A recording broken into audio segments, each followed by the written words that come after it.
नमस्कार सर, मेरा नाम राजू है। आज के वीडियो का टॉपिक है कि बच्चों के पढ़ाई के लिए या शादी के लिए कैसे फाइनेंशियल प्लानिंग करें। ये मैं मान के चलता हूँ कि जो रिक्वायरमेंट आएगा, छोटे बच्चे हैं और 15 साल के बाद रिक्वायरमेंट आना है, और आज आप कहते हैं कि 20 लाख रुपया खर्चा है आज का पढ़ाई का या शादी का, आज का 20 लाख रुपया है, लेकिन पढ़ाई या शादी का जो काम आएगा, गोल जो है वो 15 साल के बाद आएगा। उस समय तो ज़्यादा होगा। तो कितना ज़्यादा होगा? 5% के इन्फ्लेशन के रेट से अगर देखेंगे कितना होगा, तो यहाँ पे हम गोल में जाते हैं, कैलकुलेटर में गोल में गए और यहाँ पे 20 लाख रुपया लिखा आज का प्रेजेंट वैल्यू। 15 साल के बाद 5% का इन्फ्लेशन हो और जहाँ हम पैसा इन्वेस्ट कर रहे हैं वो 14% का रिटर्न मिले, तो फ्यूचर वैल्यू यहाँ पे होता है 41,57,000, और जो अचीव किया जा सकता है 6,932 रुपये में। इसको ऐसे समझिए कि 6,932 रुपया अगर हम अभी से इन्वेस्ट करते हैं तो 15 साल तक अगर 14% का रिटर्न डिलीवर करें तो 41,57,000 रुपया बन जाता है। ये जो 20 लाख रुपया का आज जो प्रेजेंट वैल्यू है, उस समय का फ्यूचर वैल्यू है 41,57,000। मतलब आज जो पढ़ाई का खर्चा 20 लाख है, 15 साल के बाद 41 लाख लगेगा। या आज जो शादी, जैसा शादी हम जितना धूमधाम से कर पा रहे हैं 20 लाख में, उतना ही धूमधाम करने के लिए, वैसा ही शादी करने के लिए जैसा आज कर रहे हैं, उस समय 15 साल के बाद 41,57,000 लगेगा। तो इसको बोल दिए प्रेजेंट वैल्यू और इसको बोल दिया फ्यूचर वैल्यू। इसको अचीव करने के लिए क्या होगा? अगर 6,932 रुपये पर मंथ करते हैं तो ये पैसा अचीव हो जाता है इजीली। अब यदि कुछ फंड का बात करें कि इतना ही पैसा रिमेन इन्वेस्टेड रहते तो कितना पैसा हुआ है, यहाँ देखते हैं। पहला फंड है SBI स्मॉल कैप में 2009 से लेके अब तक 6,932 रुपये किया तो 11,43,000 जमा हुआ है और 60,40,000 बना है। ये पहले फंड ने बनाया है, SBI स्मॉल कैप ने। दूसरा फंड है निपॉन इंडिया स्मॉल कैप, बच्चों के पढ़ाई या शादी के लिए 2010 से लेके अब तक पिछले 13 साल में 6,932 रुपये पर मंथ यहाँ भी डाला तो जमा 10,60,000 हुआ, 54,65,000 बना है। तीसरा फंड हम DSP का चुनते हैं, DSP स्मॉल कैप 2007 से लेके अब तक जमा होता गया 6,932 रुपये पर मंथ। यहाँ जमा हुआ है 13,30,000 और वैल्यू बना है 78,40,000। 19% का रिटर्न यहाँ पे जनरेट करके दिया है। तो ये तो इस तरह का फंड हो गया। अब आपको चुनना है अपने लिए, तो मैंने StarSIP.in में SIP के कॉलम में गए, एक ग्राफ को टच किया और 6 नंबर कैटेगरी स्मॉल कैप चुना है। लास्ट 12 ईयर सेलेक्ट किया है। क्यों? क्योंकि 13, 14, 15 सेलेक्ट करेंगे तो निपॉन का फंड, दूसरा फंड कुछ नहीं दिखेगा क्योंकि वो इतने पुराने नहीं हैं। तो हमने 12 ईयर सेलेक्ट किया है और आपको टॉप फंड बता देता हूँ, 1,000 रुपया करके या 2,000 रुपया करके इन फंड में आपको डालना चाहिए। निपॉन इंडिया स्मॉल कैप, यहाँ पे रिकॉर्ड 5,000 रुपये पर मंथ का है। 2011 से लेके अब तक 7,20,000 जमा हुआ है, 34 लाख बना है। दूसरा फंड है SBI स्मॉल कैप, यहाँ पे भी 2,000 रुपया कर दिया या 1,000 कर दिया अपने फाइनेंशियल बजट के हिसाब से। तीसरा फंड है DSP स्मॉल कैप, यहाँ भी इन्वेस्ट किया 7,20,000 बना है 26 लाख, 20% का return. Kotak small cap, HDFC small cap, Franklin small cap और Quant small cap, ICICI small cap भी अच्छा है। तो इस तरह से करके टॉप से जितना पैसा आता है, 5,000 आता है 1,000 करके, 6,000 आता है 1,1 करके 6, तो इस तरह से करके एवरेज अगर डालते हैं, एवरेज अगर भी हम देखें तो एवरेज 19% का रिटर्न यहाँ पे जनरेट करके दिया है, जबकि हमने कैलकुलेशन में 14% ही कैलकुलेट किया है। थोड़ा सा सेफ चले हैं, ऐसे नहीं कि 20% कैलकुलेट करने लगेंगे और उतना पूरा नहीं हुआ। 14%, 13% के रेट से कैलकुलेट कीजिए। इतना ज़्यादा मिल जाए तो कोई बात नहीं है, चलेगा। तो यहाँ पे कोई भी गोल हो, बच्चों का शादी हो, पढ़ाई हो, गोल 1 हो गया। आपको घर बनाना है, गोल 2 हो गया फाइनेंशियल गोल। आपको रिटायरमेंट प्लानिंग चाहिए, गोल 3 हो गया। लेकिन टाइम है, 15 साल, 18 साल, 20 साल टाइम है। तो स्मॉल कैप कैटेगरी में, मिड कैप कैटेगरी में वो आप सारे फाइनेंशियल गोल को इस मचमच फंड से ही पूरा कर सकते हैं।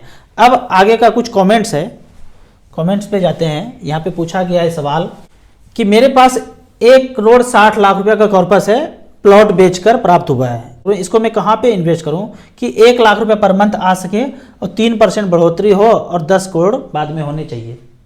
क्या होगा वो तो मंजूर खुदा ही होगा। थोड़ा सा कैलकुलेशन यहाँ पे देख लेते हैं कि आप 1,60,00,000 रुपया है आपके पास। मैं हमेशा बोलता हूँ कि 10 लाख में आपको 6,000 मिलेगा, तो यहाँ है 16, 1,60,00,000, तो 16 6 96,000 रुपये पर मंथ आप ले सकते हैं यहाँ पे। और आने वाले 30 साल तक अगर लेते रहे, जिंदा रहे तो लेते रहे, और 10% का रिटर्न मिले तो 3,45,00,000 रुपया आप विड्रॉ कर लेंगे और बाद में बैलेंस बचेगा 9,85,00,000 रुपया। यदि 10% का रिटर्न मिले तो आपने बोला 10 करोड़ चाहिए तो बाद में ये 10 करोड़ हो गया। 3% बढ़ोतरी चाहिए तो वो आप बीच बीच में करते रहिए। अब यहाँ पे हम लाइव एग्जाम्पल लेते हैं फंड की तरफ से।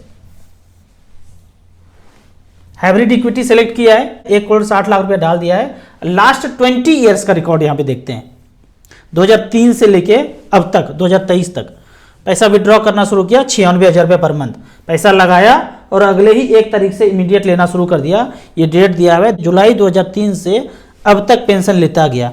तो यहाँ पे देखते हैं क्या क्या हो रहा है। फंड का नाम है ICICI prudential equity and debt. 1,60,00,000 लगाया, 96,000 रुपया इमीडिएट लेना शुरू किया इस डेट से इस डेट तक 240 महीने ले लिए। एचडब्ल्यूपी विड्रॉ कर लिए 2,30,00,000 रुपया और आज बैलेंस बचा हुआ है 26 करोड़ रुपया बैलेंस बचा हुआ है। आप तो 10 करोड़ का ही बात किए हैं, पीछे का रिकॉर्ड है ये। फ्यूचर हम नहीं दे सकते, हम ब्रह्मा जी नहीं हैं, हम पीछे का ही बता सकते हैं। दूसरा फंड है Tata hybrid quant absolute. Tata hybrid ने कितना छोड़ के गए? ये छोड़ के गए 25 करोड़ और दूसरा छोड़ के गए 24 करोड़। तीसरे नीचे का बात करते हैं, आदित्य बिरला इक्विटी हाइब्रिड और SBI equity hybrid, DSP equity and bond. 3 fund ये है। इस 3 फंड ने कितने छोड़े? एक ने छोड़ा 23 करोड़, दूसरे ने भी 23 करोड़ और तीसरे ने भी 23 करोड़। ले कितना रहे? 96,000 रुपया पर मंथ। सब में लिया कितना? वो तो कांस्टेंट ही है, 2,30,00,000 यहाँ भी, 2,30,00,000 यहाँ भी, 2,30,00,000 यहाँ भी। अलग अलग फंड परफॉर्मेंस के हिसाब से अलग अलग कॉर्पस बचा हुआ है। किसी ने 18 रिटर्न दिया, किसी ने 17 दिया, किसी ने 17 दिया, किसी ने 16 दिया। इस तरह से करके हम डाइवर्सिफाइड करके लगा दिए। सबसे खराब जो रिटर्न दिया है 11% और 4.5% का, वो है LIC म्यूचुअल फंड और JM इक्विटी म्यूचुअल फंड। यहाँ पे देखते हैं, क्यों मैं बोलता हूँ हमेशा AUM में जाना है, AUM के हिसाब से इन्वेस्ट करना है। सब में AUM ज़्यादा है, यहाँ पे हम AUM वाइज सेलेक्ट कर लेते हैं। जिसमें सबसे ज़्यादा AUM है वो ऊपर आ गया। कितना है? 56,000 करोड़, 22,000 करोड़, 7,000 करोड़। और लास्ट में देखते हैं जो सबसे खराब रिटर्न दिया है वो है JM इक्विटी, 13 करोड़ रुपया मात्र है। LIC म्यूचुअल फंड का बैलेंस फंड इक्विटी हाइब्रिड, उसका जो टोटल AUM है वो है 383 करोड़ रुपया। तो हमेशा बोलता हूँ छोटे AUM में नहीं जाना है। 1,000 2,000 करोड़ से ऊपर अगर है, 3,000 4,000 5,000 करोड़ उससे ऊपर है, उसी AUM में जाना है, छोटे AUM में बिल्कुल नहीं जाना है। अब अगला क्वेश्चन देखते हैं। एक क्वेश्चन यहाँ पे बेहतरीन पूछा गया है। नमस्ते सर, मेरा नाम राजमुनि है। आपका वीडियो देखे बिना नींद नहीं आता है। मोबाइल पे बैठते हैं और देखते हैं। बीबी जी को भी वीडियो दिखाते हैं, पर जो आप समझाते हैं वो हम उनको कैसे समझाएं? वाइफ को समझाना बहुत मुश्किल है और बहुत आसान भी है। आप जो भी म्यूचुअल फंड कर रहे हैं 5,000 10,000 20,000 का, आप बंद कर दीजिए। वाइफ के नाम का अकाउंट खुलाइए बैंक में जाके, एक दिन टाइम दीजिए, उनका अकाउंट खोलिए, उनके नाम का म्यूचुअल फंड लीजिए, फिर कभी नहीं बोलेगी। हमने भी ऐसे ही किया। समझ ही नहीं आता था जब मैं कर रहा हूँ तो उधर से होता था ज़मीन नहीं खरीदा, प्लॉट नहीं खरीदा, वो देखिए बगल वाली खरीद ली, वो भी खरीद ली। आप क्या कर रहे हैं? कागज़ खरीदते जा रहे हैं। तो आपको भी ये झेलना पड़ेगा। यदि आप अपने नाम पे करेंगे, उनके नाम पे कर दीजिए, फिर तो देखिए बचत ही बचत होगा और सारा पैसा मच फंड में ही जाता रहेगा। आपको इसी तरह म्यूचुअल फंड के बारे में और कुछ जानना है, इन्वेस्टमेंट के बारे में जानना है, तो इस नंबर पे मुझे व्हाट्सअप कर सकते हैं। भारत देश में म्यूचुअल फंड के लिए सबसे अच्छा ऐप मुझसे पूछेंगे तो एसेट प्लस का ऐप है। एक इन्वेस्टर के लिए ऐप है और एक डिस्ट्रीब्यूटर के लिए है। लाइफ टाइम कोई चार्ज नहीं है। जिस व्यक्ति के पास ये ऐप हो गया और 12 साल 15 साल 20 साल ये ऐप यूज होते रहा तो उनके ज़िंदगी में फाइनेंशियल फ्रीडम, वेल्थ क्रिएशन होगा ही होगा। इसको कोई नहीं रोक सकता है। वीडियो अच्छा लगे तो व्हाट्सअप यूनिवर्सिटी में दोस्तों के बीच इसे जरूर शेयर करें। यूट्यूब पे देख रहे हैं तो लाइक एंड शेयर जरूर करें। Thank you so much.